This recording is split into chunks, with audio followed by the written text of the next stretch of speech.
Carl Jung dijo una vez algo que no solo fue revelador, sino profundamente inquietante. La conciencia sucumbe con demasiada facilidad a influencias inconscientes, influencias que, para colmo, suelen ser más verdaderas y más sabias que nuestros pensamientos conscientes. Y lo más inquietante es que esto no se queda en lo teórico. Jung observó que los motivos inconscientes suelen anular nuestras decisiones conscientes, especialmente en los momentos más importantes de nuestra vida. ¿Te ha pasado? Tienes una meta clara, un plan estructurado, y aún así, sin saber por qué, haces todo lo contrario. Saboteas tu propio camino, sientes que algo más, algo que no controlas, toma el volante. De repente, procrastinas, te bloqueas, te enfermas justo cuando todo parecía fluir. Es como si una fuerza misteriosa desde adentro torciera tu rumbo justo cuando estás por avanzar. Y esa fuerza silenciosa y escurridiza tiene un nombre: autosabotaje. Hay personas que pasan años sin entender por qué nunca logran lo que quieren. Lo intentan, lo desean, lo planifican y luego, sin saber cómo, lo arruinan todo. No hay explicación lógica, no hay razón aparente, solo confusión, fatiga, frustración. Jung dedicó su vida a estudiar lo que se esconde detrás de ese fenómeno y encontró una clave poderosa: la sombra, un concepto esencial para comprendernos, pero que la mayoría evita enfrentar, porque la sombra no es un monstruo metafórico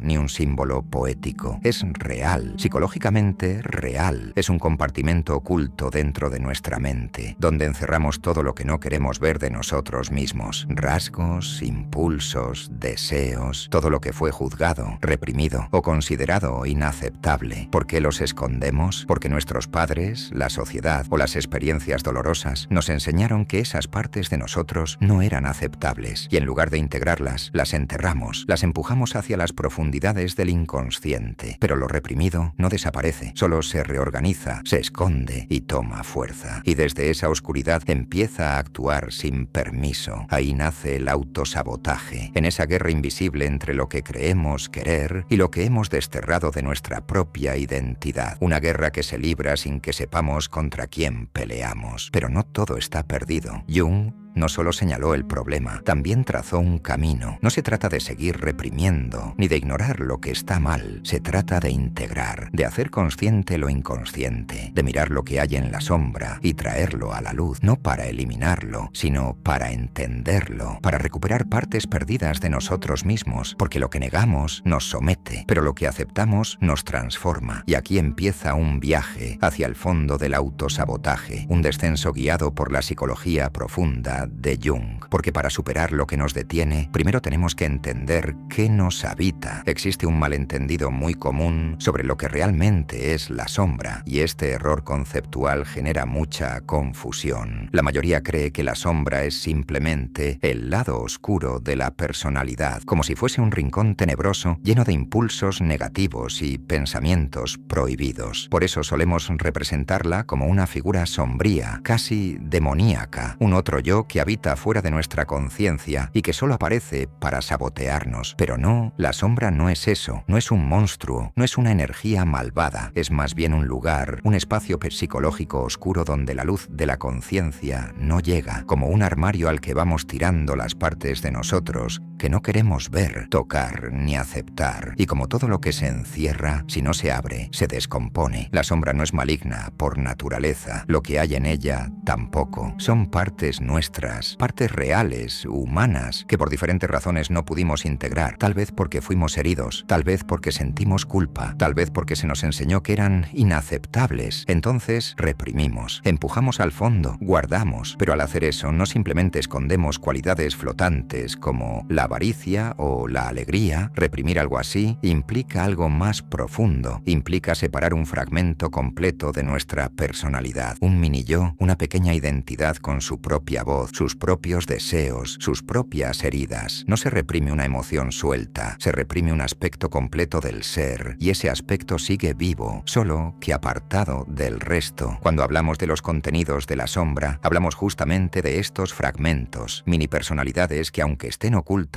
siguen activas. Y lo más impactante, cada una de ellas eres tú, no un otro tú, no un impostor. Eres tú mismo, dividido, fragmentado, apartado. Estas mini personalidades tienen sus propios propios intereses, necesidades y agendas, igual que tu ego, tu parte consciente. Pero como no las conoces, como no sabes que están ahí, pueden actuar en tu contra, no por maldad, sino porque su agenda no es la misma que la tuya. Y si tu ego quiere algo que amenaza o ignora las necesidades de una de estas partes reprimidas, prepárate, va a haber conflicto. Esto no se queda en lo abstracto, lo sentimos, lo vivimos todos. Cuando procrastinas, cuando saboteas tus metas, cuando te bloqueas justo antes de lograr algo importante, es probable que uno de estos aspectos esté reaccionando. No es que seas débil, no es que no quieras mejorar, es que otra parte de ti, una parte que has ignorado o negado, no quiere lo mismo y lo demuestra con resistencia, con sabotaje, con síntomas. Por eso comprender la sombra no es solo interesante, es urgente. Veamos cómo todo esto se manifiesta en la vida real. Imagina a un hombre que se identifica profundamente con ser un solitario. Su sueño es claro, tener un negocio online exitoso, vivir en una casa aislada en el campo, rodeado de naturaleza, lejos del ruido, lejos de la gente. La autosuficiencia es su bandera. Quiere independencia absoluta. Eso es lo que dice desear. Eso es lo que su ego ha decidido. Pero algo extraño ocurre. Cada vez que se le presenta una oportunidad concreta para acercarse a ese sueño, algo dentro de él lo sabotea. Le ofrecen un terreno perfecto a un precio accesible y lo rechaza sin razón coherente. Logra atraer a miles de seguidores en su blog, pero de pronto deja de publicar. No sabe explicar por qué. Se siente confundido, paralizado, como si una parte de él, misteriosa e invisible, se interpusiera justo cuando va a lograr lo que quiere. Desde la perspectiva del ego, sus decisiones no tienen sentido. Él se ve a sí mismo como el Batman solitario, el que no necesita a nadie, el que ha soñado durante años con ser completamente independiente. Pero en cuanto empieza a acercarse a esa realidad, todo se viene abajo. Es como si hubiese un huésped silencioso, oculto en las sombras, que toma el control, destruye sus logros y desaparece sin dejar huella. Y ese huésped no es otro que un aspecto reprimido de su personalidad, el deseo de conexión humana. Este hombre en algún momento de su vida decidió que necesitar afecto era una debilidad, tal vez por heridas antiguas, tal vez por miedo al rechazo, tal vez porque fue castigado por mostrar sensibilidad. Entonces exilió esa parte de sí, la desterró a la sombra, se convenció de que prefería estar solo y construyó toda su identidad alrededor de ese aislamiento. Pero la necesidad reprimida no desapareció, sigue viva y desde las profundidades se resiste a ser ignorada. Este aspecto reprimido no actúa por maldad, quiere ser escuchado, quiere ser reintegrado, quiere tener un lugar legítimo dentro de la personalidad total, pero como fue excluido, actúa en las sombras, sabotea el plan del ego, no porque quiera destruirlo, sino porque ese plan amenaza con silenciarlo para siempre. Si el hombre alcanza el éxito financiero, vivirá solo, tendrá su casa propia, su lavadora, su coche, su espacio completamente independiente. Ya no tendrá que ir a la lavandería pública donde, sin querer, se conecta con otras personas. Ya no necesitará vivir con compañeros de cuarto. Ya no verá rostros ni compartirá espacios. Y eso, para la parte reprimida que anhela contacto humano, es insoportable. Entonces, ¿qué hace? Se defiende, se resiste, toma el control por momentos, genera bloqueos mentales, disminuye su energía justo cuando está por trabajar en su blog, lo llena de dudas, lo hace procrastinar. Todo con el único objetivo de proteger una necesidad básica, ignorada durante años. Y ahí está el dilema. Desde fuera parece que este hombre se sabotea sin motivo, pero desde dentro todo tiene sentido, porque el autosabotaje no es irracional, solo es invisible hasta que lo comprendes. La parte de él que anhela conexión no es maligna, pero sí está desesperada. Y cuando alguien está desesperado por ser visto,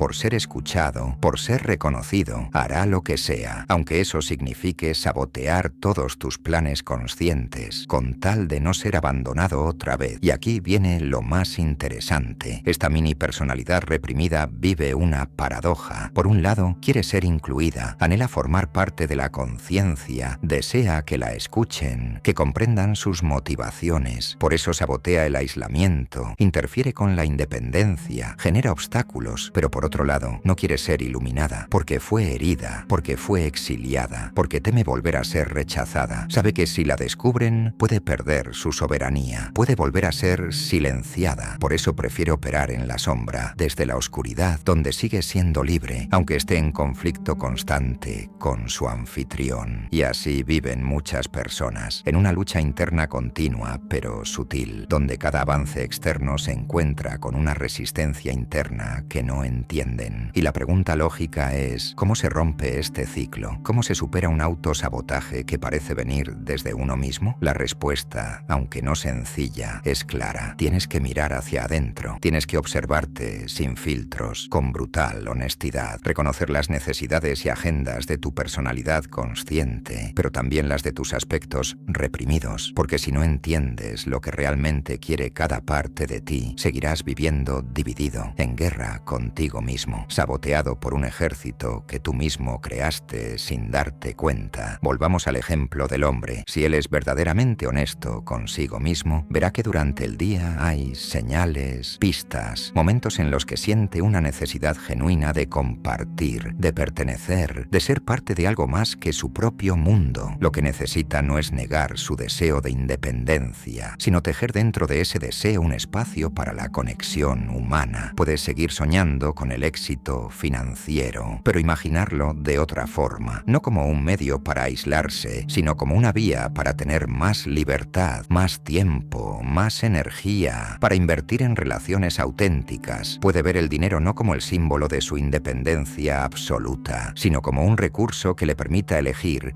con quién quiere compartir su vida. Y al hacerlo, la parte reprimida ya no tendrá que sabotear nada, porque sentirá que también fue escuchada, que también fue tenida en cuenta, que su necesidad importa. El verdadero camino para desactivar el autosabotaje no está en aplastar a las partes internas que nos estorban, sino en reconocerlas, escucharlas e integrarlas. Si ese hombre aprende a ver el éxito financiero como una forma de ampliar su capacidad para conectarse con otros, si puede imaginar su futuro no como una huida del mundo, sino como una forma más libre de elegir cómo se relaciona, entonces la parte que antes saboteaba dejará de hacerlo. No necesitará destruir su camino, porque sentirá que su necesidad también tiene un lugar en ese destino. La integración de la sombra no es un proceso rápido ni cómodo. Requiere observarse con valentía. Requiere abandonar la ilusión de que somos una sola cosa, con una sola voluntad, una sola agenda. No lo somos. Somos un conjunto de partes, algunas visibles, otras escondidas, pero todas nuestras. Y mientras más partes dejemos en la oscuridad, más poder tendrán sobre nosotros. Porque lo que se ignora se vuelve autónomo. Lo que se reprime se transforma en complejo. Y como explicó el analista junguiano John Morin, cualquier complejo autónomo no sometido a la conciencia ejerce un efecto posesivo proporcional a su fuerza, limita nuestra libertad, nos arrastra a decisiones que no entendemos, nos empuja a repetir historias que juramos no repetir jamás. El Dr. Murray Stein fue aún más claro. Los complejos frenan el proceso de individuación, nos encierran en ciclos emocionales sin salida, nos empujan hacia pasiones desbordadas, como la necesidad de venganza por heridas pasadas, o hacia abismos de nostalgia paralizante. Y no es porque seamos débiles, es porque hay partes de nosotros que no hemos mirado, que no hemos comprendido, y que operan desde el fondo, con una voluntad que a veces es más fuerte que la del propio ego. El autosabotaje no es otra cosa que una advertencia, un grito desesperado de lo que ha sido negado, una llamada interna que dice: esto también soy yo, y no puedo seguir siendo ignorado. Lo que este hombre reprime no es simplemente un deseo, es una parte viva de su ser, una personalidad que fue exiliada por miedo, pero que sigue pidiendo su lugar. Si no se le da espacio, luchará, saboteará, confundirá, pero si se le escucha, puede volverse aliada. Y esta es la lección que Carl Jung nos dejó grabada: hasta que no hagas consciente lo inconsciente, este dirigirá tu vida, y tú lo llamarás destino. La sombra no es tu enemiga, es la parte de ti que más necesita ser vista, y en esa integración, en esa unión interna, está el principio de toda verdadera transformación. ¿Quieres libertad? Aprende a escuchar aquello que has silenciado. ¿Quieres paz? Abraza lo que te resulta incómodo. ¿Quieres avanzar sin saboteos? Entonces deja de pelear con tus fantasmas y empieza a dialogar con ellos. Ese es el trabajo, esa es la tarea, y ese es el verdadero poder de conocerte a ti mismo.